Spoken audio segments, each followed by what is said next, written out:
want to know how you see the world. Do you seek out urban beauty? Or do you create your own landscapes? Maybe it's outdoor adventure that makes your world turn. Let us bring your passion into focus and give you the best view yet. At Botwin Eye Group and Oculus Optical, we defy the norms by combining advanced medical eye care with Santa Fe's finest selection of luxury and artful eyeglasses. Botwin Eye Group and Oculus Optical, 2 locations in Santa Fe. Santa Fe Gloom Podcast. We are back. Super special guest today. Before I get into that, I want to thank all of our sponsors. We've got the Pantry Dose of Santa Fe Economic Development, Capital Ford, Age-Friendly Senior Care, the Pit Press Podcast, Sam's Club, Mercedes-Benz of Santa Fe, and Oculus Botwin Eye Group. Thank you guys all so very much for providing us with this platform, all the business excellence and leadership you have in the community. And thank you to the National Futsal Premier League for hooking us up today with a very, very cool guest. We've got Tomas with FC Dallas. Tomas, thank you so much for joining us. Thank you. So for our fans, for our listeners, we've got Santa Fe Gloom, which is a pro futsal team. Then in our area, Tomas, we've got the New Mexico United, which is USL Champions League. They're super popular here. Great branding, amazing things that they do in the community. And for our fans, then it goes to the MLS, which is the top of the top. It's the best players essentially in the United States for sure. And it's one of the top premier leagues in the entire world. And Tomas, you just so happen to play for FC Dallas. 22 years old. You're one of the biggest, people on our podcast so far. So first and foremost, from Santa Fe, New Mexico, from our club, from our community, congratulations for everything you've done for Dallas, for your career. We thank you for everything that you do. Thank you, guys. Yeah, no, you're welcome. So start us off with your first soccer memory. My first soccer memory has to be when my parents. So I have an older brother, and he's maybe 5 years older than me. And my parents were taking us to training one day, and there's nobody my age. And I ended up having I had ended up having to train with my brother and a bunch of older guys, and the ball was probably bigger than my whole leg. So it was that's a unique moment for me. How'd you do? I did pretty well, kept up. I could juggle the ball. I could do all the fundamental stuff like that. But when it came to the game, obviously, 5 years older, it was kind of a struggle.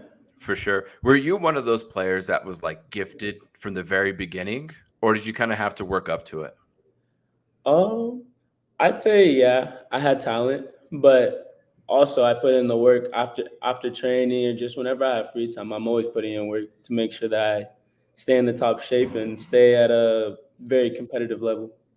Yeah, I noticed on one of your vlogs that you did for, I think, YouTube, you had an injury, right? And it was a surgery. Right. Tell our audience just about that, how that happened, how old you were, and how you came back from that. Because I'm sure there was probably a time where you're like, shit, I don't know if I'm going to be able to come back to 100%. So pretty much it started when I was on my way to the CONCACAF for the United States for the futsal team, and I had a small meniscus tear, and they recommended me not to play that tournament, but it was, my first big tournament, and I really wanted to play, so I played, showed pretty well, and then in the summer I was supposed to get surgery, didn't get the surgery because we qualified for the World Cup, and then during our games before the World Cup, our little friendlies to get prepared for the World Cup, my last game, I want to say it was against Slovenia.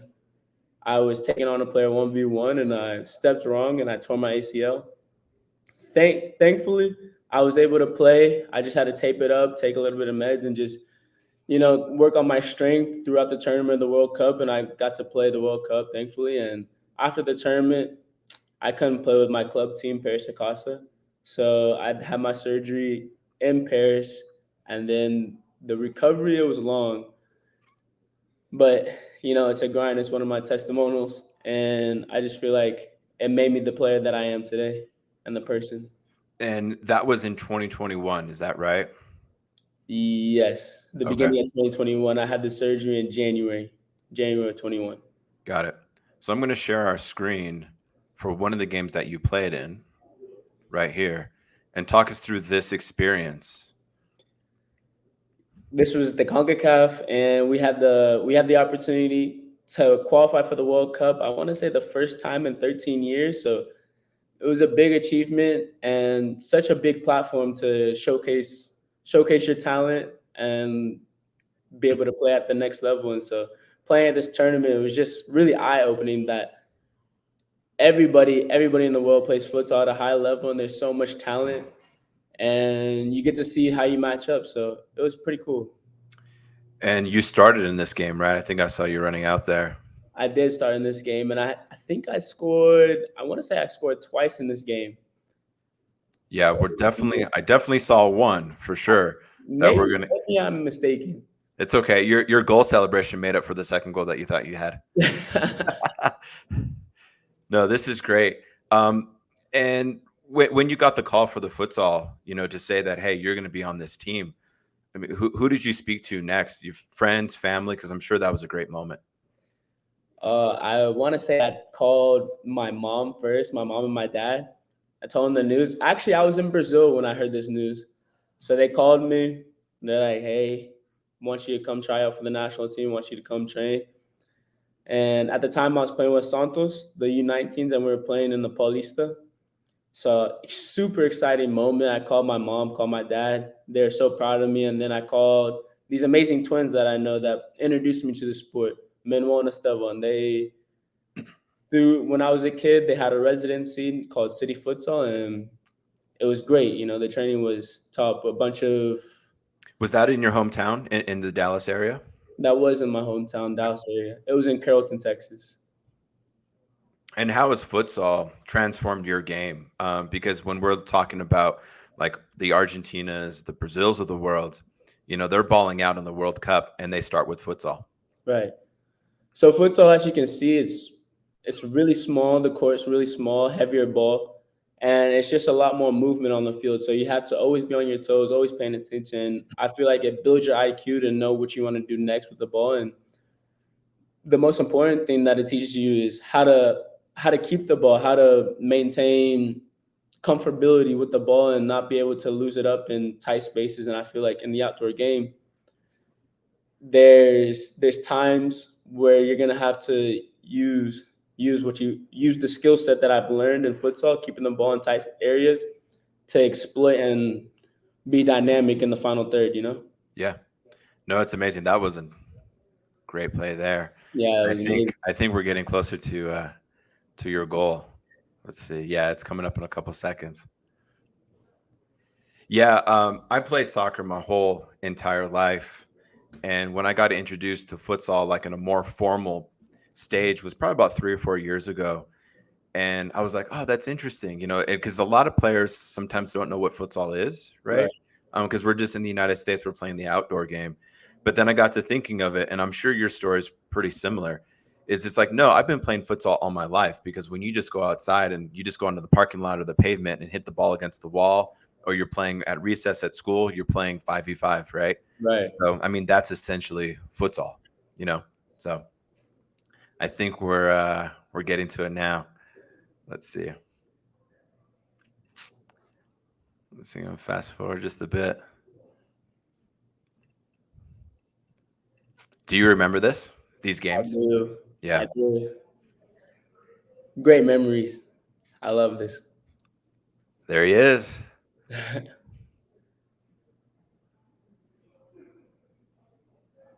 So what happened there? A little too slow to kick the ball in? No, I think the ball was behind the line. Right there in this tournament, they had changed the rules, so the ball has to be on the line. So it was pretty. I had probably just forgotten, but right here they're playing fifth attacker, so kind of in like a low block. Right, because they have the goalie out, right? Right. Yeah, and then this is it here. Yep, goalie's out. I just make the run towards the box and head it in. There he is. That's amazing. So we're going to watch this a couple of times. I'm going to ask you a couple of questions on it. That's so cool. So when you saw that goalie come out, right. For that fifth attacker, what are you thinking? Does your team know, saying, hey, that goalie's out? Thomas, sprint out there and we got you? Pretty much. Like, when the goalie is out, there's always an opportunity to score. So we play defense really well, and once you get that ball, somebody's always got to make a run to the goal or anywhere up there, and so you can put the ball in the back of the net. And this game, did this get you guys through to the World Cup? I want to say it did.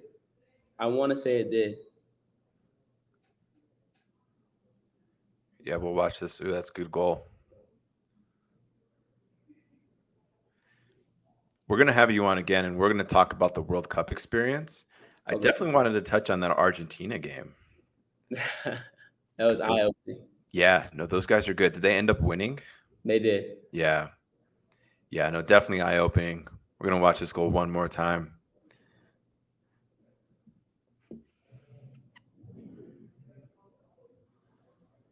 Yeah, so now you see that the goalie's out.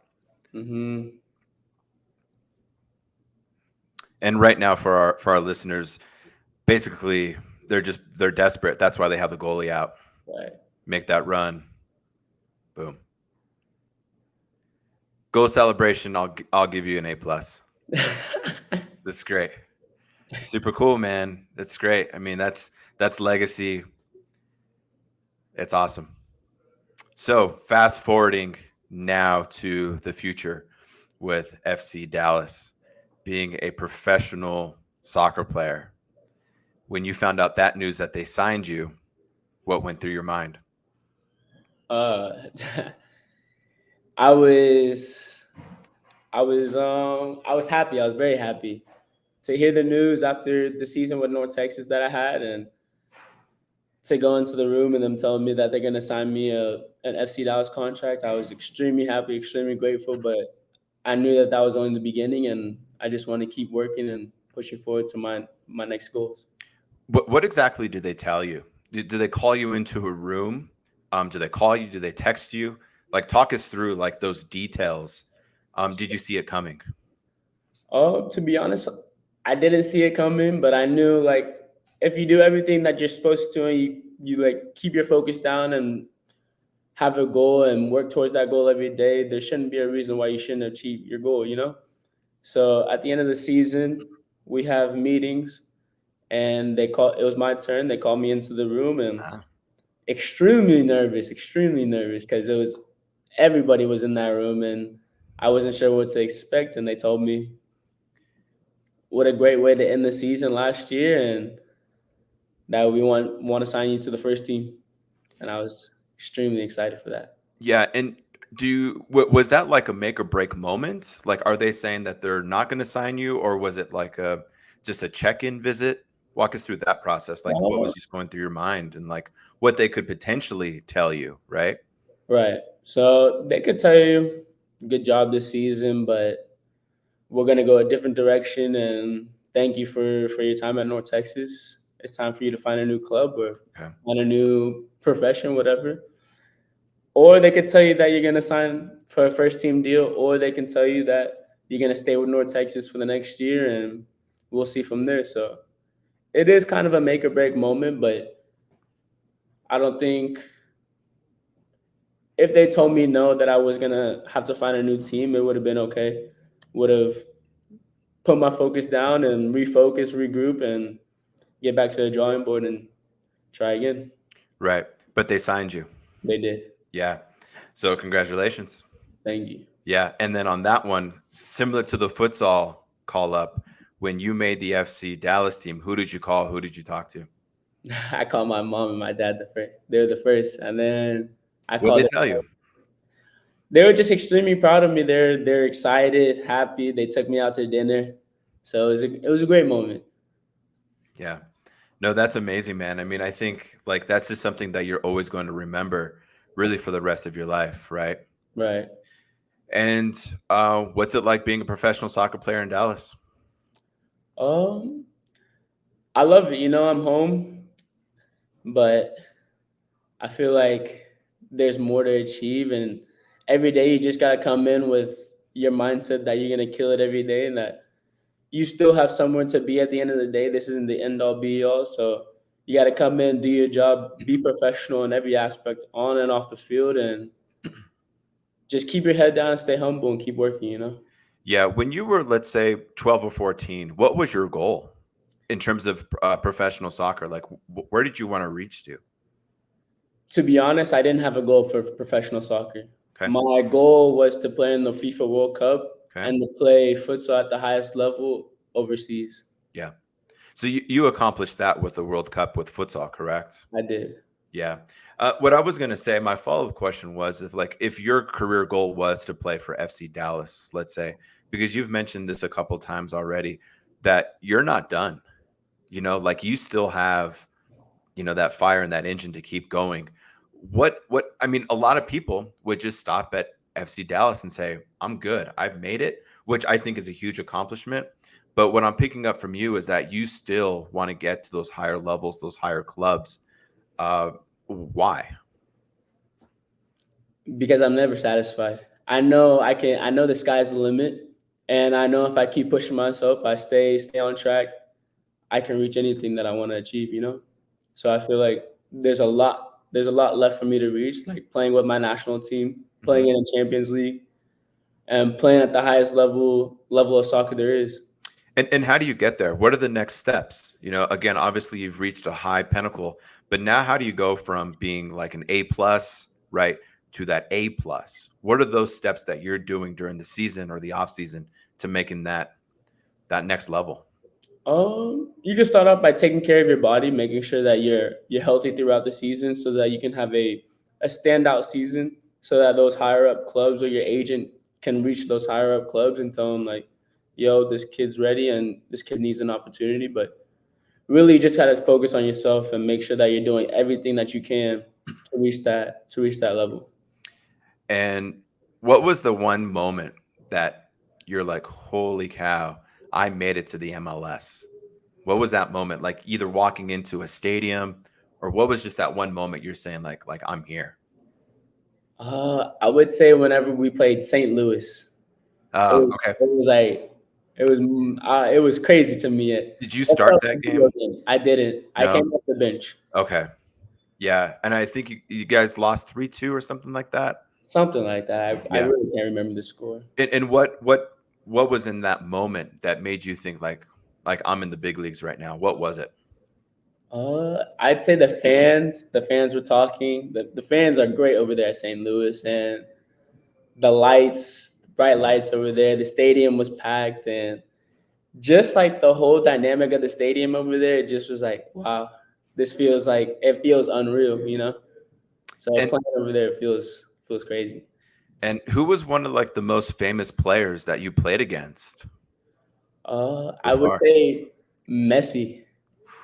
In preseason, we played Messi at the Cotton Bowl, so that was pretty cool. Wow. So that's at home, right? That was at home. Yeah. So talk us through that experience. Did you shake his hand at all, or how did that work? I didn't get to shake his hand, but obviously there's respect because of what he'd done in the game, or what he has done for the game, and it's crazy getting to play against him. He's played at the highest levels, and he's amazing at the highest levels. He's always showing. He's consistent in what he does, and he's a professional. So it was amazing. Yeah. Did Messi play that game? I'm assuming so. Or maybe not. It's since that it's preseason. Messi did play that game. Messi and Suarez, Busquets, Jordi Alba, they all play that game. So it was pretty cool. This might be a dumb question, but when you see, I imagine that you saw him like in the warm-ups, right? And he's like 30, 40 yards away from you. What makes him so special of a player? Because he's like our size, like 5'8", 5'9", right? Right. But what is it that you think that he just has inside that makes him the world's greatest player? And seeing him up close and personal like you have such a good perspective of it. So share it with our fans on what your opinion is. I really couldn't tell you, but from the outside looking in, it seems like he's very professional in what he does. He takes care of his body, does the stuff on and off the field, and it's gotten him to where he is right now. And so I really couldn't tell you what his secret is. Yeah, I mean, being a former soccer player myself in college, you'll see like those great players and you'll like scout them or you'll see them, watch them and you'll be like, they're not that good. Guys, we can take care of them. And then they score like 3 or 4 goals on us and we're just shaking our head. Right. Right. So, I mean, that just kind of makes me think because he's the real deal, obviously, like he's the real deal. And looking back, I know you mentioned that you didn't necessarily have that goal of being an MLS player. But when you signed that contract, is it what you thought it was going to be being a professional player in Dallas and just that whole MLS experience so far? I didn't know what to expect, if I'm being honest, but I'm loving it. But I want more. Yeah. What do you love about it? I love that I get to wake up and do what I love to do every day. It's a blessing, and in order to keep that blessing, you just got to keep your focus, the main focus, and keep going. Great. Tomas, thank you so much, man. I know you probably got to get to training or what have you, but thank you for joining us for, good 20 minutes of your time. We're definitely going to follow you in the future. We definitely want you to come back onto our podcast. Definitely we'll be talking to your club. You're more than welcome to come to Santa Fe anytime you want and visit our beautiful state and our city. So you're definitely welcome to come out anytime you want. For sure, I have to make a trip, and thank you for having me on your podcast. No, you're welcome. And anything else that we missed? Anything you want to mention or anything? I kind of always leave it up to our guests to make sure that we've covered everything, but I think we've covered a lot for our listeners. You guys have, and I appreciate you guys taking the time out to talk to me. Great. Tomas, good luck in your career. You've gained a fan in me. I'm definitely going to be watching out for you. Best wishes, and thank you so much for jumping on. Thank you. Thanks, man.